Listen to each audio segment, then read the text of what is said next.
Hello नमस्कार दोस्तों, स्वागत है आप सभी का उत्कृष्ट अकेडमी के ऑनलाइन प्लेटफॉर्म यानी कि यूट्यूब चैनल पर।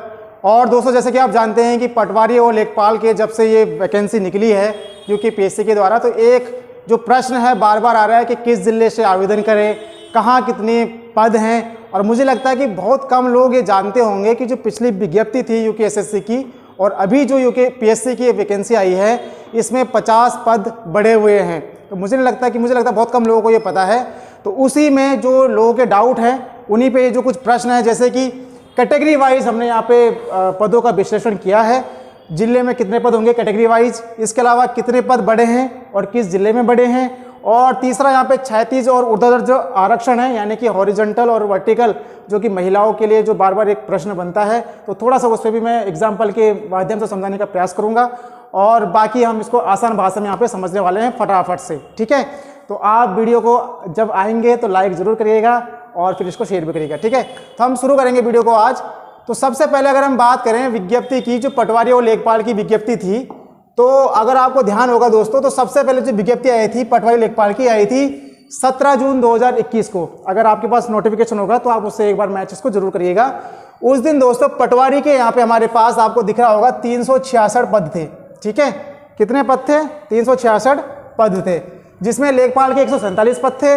वहीं अगर हम बात करते हैं अभी जो यूपीएससी ने भर्ती निकाली है या विज्ञप्ति जारी किया है, तो उसमें आप देखेंगे पटवारी के 351 पद हैं। यहाँ पे आप देखेंगे 391 पद, यहाँ पे लिख देता हूँ, वहाँ पे आपको नहीं दिख रहा होगा। अगर हम बात करें पिछली या पहली में बात करें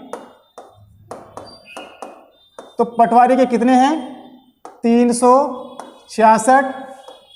और लेखपाल की बात करें तो पहले में कितने हैं? 147। लेकिन जो नई विज्ञप्ति है इसमें आ रखे हैं नई में की बात करते हैं तो 391 पटवारी के हो गए हैं और लेखपाल के हो गए हैं दोस्तों 172। तो अगर हम इस प्रकार जो बढ़े हुए पदों की बात करें दोस्तों, तो इसमें अंतर हो जाता है दोस्तों कितना? 25 पदों का। और यहीं पे भी डिट्टो अगर आप देखेंगे आप तो 25 पद यहाँ पे भी बढ़े हुए हैं, ठीक है। तो यानी कि कुल मिला के जो पुरानी और नई विज्ञप्ति है इसमें 50 पद आपके बढ़े हुए हैं, ठीक है। किसी को डाउट होगा तो एक बार विज्ञप्ति को चेक भी जरूर करिएगा, ठीक है। अब हम बात करते हैं कि कहाँ कहाँ पद बढ़े हैं। तो पटवारी की अगर हम बात करते हैं तो चंपावत में 3 पद बढ़े हैं और उत्तरकाशी में 22 पद बढ़े हैं, ठीक है। वहीं अगर हम बात करेंगे लेखपाल की, तो लेखपाल में देहरादून में 9 पद बढ़े हैं और हरिद्वार में बढ़े हैं 16 पद। तो इनको आपको नोट रखना है। अब अगर मैं बात करूं कि क्योंकि जो नई विज्ञप्ति यूपीएससी की आई है उसमें उन्होंने अलग से नई विश्लेषण किया है कि कहाँ पे कितनी महिला की सीटें हैं, कहाँ पे ओबीसी की यहाँ पे बॉयज़ के लिए है या गर्ल्स के लिए है। तो यहाँ पे क्या होगा, नई विज्ञप्ति से समझना तो आसान नहीं है। इसलिए जो यूपीएससी के द्वारा पहले विज्ञप्ति भेजी गई थी या जारी की गई थी, उसके आधार पर मैं बताऊंगा आपको कि कहाँ कहाँ पे कितने पद हैं और वही पद यूपीएससी भी निकाले हैं। तो जो यहाँ पे बढ़े हुए पद होंगे उनकी हम बात नहीं करेंगे। आप देख लेना कि जहाँ जिस डिस्ट्रिक्ट में कितने पद बढ़े हैं, चाहे तो आप यूपीएससी को एक बार कॉल कर लीजिएगा, उसका हम विश्लेषण यहाँ पे नहीं करेंगे। इसके अलावा कैटेगरी वाइज मैंने 5 कैटेगरी में यहाँ पे विश्लेषण का प्रयास किया है, जनरल, SC ST OBC और EWS। बाकी जो और जैसे कि आपका फ्रीडम फाइटर हो गया या अन्य जो भी हैं खिलाड़ी, विकलांग या दिव्यांग जन जिनको हम बोलते हैं, तो वहाँ पे आप उनको एक एक पद होते हैं, तो आप एक बार आप देखिएगा, ठीक है। अगर हम बात करते हैं डिस्ट्रिक्ट वाइज दोस्तों पदों की, तो यहाँ पे आप ध्यान से देखिए। लेकिन यहाँ पे पॉइंट यही है कि जो यूपीएससी के द्वारा विज्ञप्ति थी उसी के माध्यम पे या उसी को मैं आधार बना के यहाँ पे बात कर रहा हूँ, ठीक है। तो ऑब्वियसली बात है कि जो विभाग है उन्होंने उसी बेस पे उनको विज्ञप्ति भेजी होगी, तो वही विज्ञप्ति यूपीएससी ने भी निकाली होगी, ठीक है। नहीं जो बढ़े हुए पद हैं उनकी मैं बात नहीं कर रहा। अगर हम बात करते हैं दोस्तों, ये पटवारी का हो गया, यहाँ से लेकर यहाँ तक चार्ट जो है ये पटवारी का है। यहाँ पे अगर हम अल्मोड़ा की बात करते हैं तो अल्मोड़ा में कुल पद अगर हम बात करें तो 50 पद हैं, ठीक है। यहाँ पे मैंने लिखा हुआ है जनरल, यहाँ पे लिखा हुआ है SC ST OBC और EWS। इसमें ओपन का मतलब सारे यहाँ पे आरक्षण हटा के जो बाकी सीटें, फाइनल सीटें बचती हैं जो ओपन कैंडिडेट के लिए हैं, उन सीटों की यहाँ पे बात हो रही है ओपन में। और बाकी कैटेगरी वाइज जो वोमन की सीटें हैं, महिलाओं की सीटें हैं, उनकी यहाँ पे बात हो रही हैं आरक्षण हटा के, ठीक है। तो अगर अल्मोड़ा की बात हम करें पटवारी में, तो ओपन में 20 सीटें हैं कुल। अगर हम बात करें वोमेन की 9 सीटें हैं। SC की बात करें तो अल्मोड़ा में 5 सीटें हैं, जिसमें ओपन कैंडिडेट यहाँ पे अप्लाई कर सकता है या फाइट कर सकता है एससी का, ठीक है। वहीं इस प्रकार आप इसको देख सकते हैं, ध्यान से इसको अच्छा आप स्क्रीनशॉट लीजिए, लेकिन इसको आप ध्यान से देखिए, मैंने कैटेगरी वाइज एक यहाँ पे कर दिया है। अगर हम बात करते हैं जो सबसे चर्चा का यहाँ पे डिस्ट्रिक्ट बना हुआ है इस टाइम पे, वो बना हुआ है पौड़ी गढ़वाल। सारे के सारे पौड़ी गढ़वाल के पीछे पड़े हुए हैं, ठीक है, क्योंकि यहाँ पे सीटें हैं 79। लेकिन अगर आप देखेंगे दोस्तों ओपन कैंडिडेट के लिए तो यहाँ पे 19 सीटें हैं कुल, ठीक है। महिलाओं के लिए भी कितनी हैं, 19 सीटें हैं। एससी के अगर आप देखेंगे तो नई विज्ञप्ति में 12 सीटें वहां पे दिखा रहा है, लेकिन दोस्तों एक वहां पे अलग हो जाती है, जबकि ओपन कैंडिडेट के लिए यहाँ पे 6 सीटें हैं कुल और 5 यहाँ पे महिलाओं के लिए आरक्षित हो जाती हैं। तो अगर हम पटवारी की इस प्रकार से सीटें देखेंगे, देखो आप, अब मैं इसमें ज्यादा बोलूंगा वो कुछ बोलने वाली बात नहीं, आपके सामने सारी चीजें हैं, तो आप यहाँ पे आराम से स्क्रीनशॉट लेके भी इसको देख सकते हैं, ठीक है। अगर हम बात करते हैं यहाँ पे पौड़ी और अल्मोड़ा, तो लगभग इसमें बराबर सीटें हैं, तो केवल पौड़ी के पीछे ना भागे, अल्मोड़ा भी है, उधर भी देख सकते हैं आप, ठीक है। यहाँ पे ओपन में 20 सीटें हो जाती हैं। वहीं पिथौरागढ़ की बात करते हैं तो पिथौरागढ़ की भी सेम स्थिति है, ठीक है। पिथौरागढ़ में 15 सीटें हो जाती हैं ओपन कैंडिडेट के लिए। तो इस हिसाब से आप अपने अपने कैटेगरी में देख लीजिए। पुरानी विज्ञप्ति के हिसाब से मैं बता रहा हूँ, कुल सीटें मैंने बताई थी आपको 366, और ये 366 के 66 यहाँ पे मैंने विश्लेषण कर दिया है। बाकी ये ओपन कैंडिडेट के लिए टोटल 122 सीटें हैं। वुमेन की बात करते हैं अगर ओपन में तो ये 69 हो गई। एससी की बात करते हैं 40 हैं, और एससी महिला के लिए बात करें तो 19 हैं। एसटी की बात करें तो केवल 5 सीटें हैं पटवारी की, अब महिला के लिए 1 है यहाँ पे। ओबीसी के लिए 15 सीटें हैं पटवारी में, टोटल की बात करें हम, और वह जो महिला है 4 हो गई। ईडब्ल्यूएस की यहाँ पे 51 सीटें हैं और 15 जिसमें महिलाओं के लिए है, ठीक है। यहाँ पे आप ध्यान दीजिए। वहीं अगर हम लेखपाल की बात करते हैं तो जो सीटें बढ़ गई हैं उनका आपको खुद पता करना है, उसका मैं नहीं बता रहा आपको, ठीक है, क्योंकि वो पता चल भी नहीं रहा है वहाँ पे।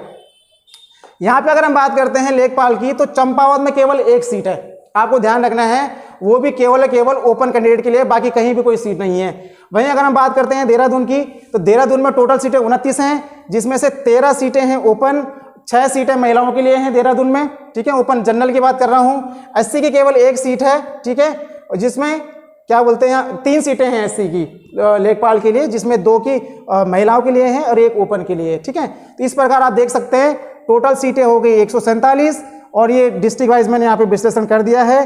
अगर जनरल की बात करें तो 33 सीटें हैं। तो इस प्रकार इसको आप देखेंगे, ध्यान से इसको देखिए आप। अब मैं पूरी वीडियो बढ़ाऊंगा उससे कुछ फायदा नहीं है, आपको यहाँ पर दिख रहा है। अगर क्लियर नहीं दिखेगा तो आप कमेंट कर लेना, मैं इसको दोबारा से आपको शेयर कर दूंगा, वहाँ पे पीडीएफ के माध्यम से भी कर दूंगा, ठीक है।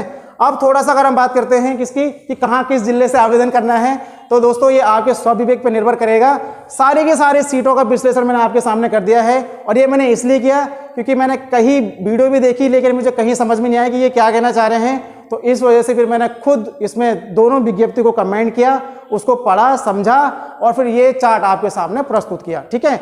आपको अगर ये सही लगा होगा प्रयास तो आप वीडियो को शेयर जितना ज़्यादा कर सकते हैं उतना बेहतर, कि जिले आपके सामने हैं। इसके अलावा थोड़ा सा हम हॉरिजॉन्टल और जो ये आपका वर्टिकल आरक्षण है थोड़ा सा इसको समझते हैं एग्जाम्पल के माध्यम से, ठीक है। मैंने पिछली वीडियो में भी आपने पूछा था कि इसको थोड़ा सा समझा देना, ठीक है। इसमें क्या है दोस्तों, 2 प्रकार का आरक्षण है यहाँ पे, जैसे हमने अभी बताया था आपको क्या क्या। एक तो है क्षैतिज आरक्षण, क्षैतिज,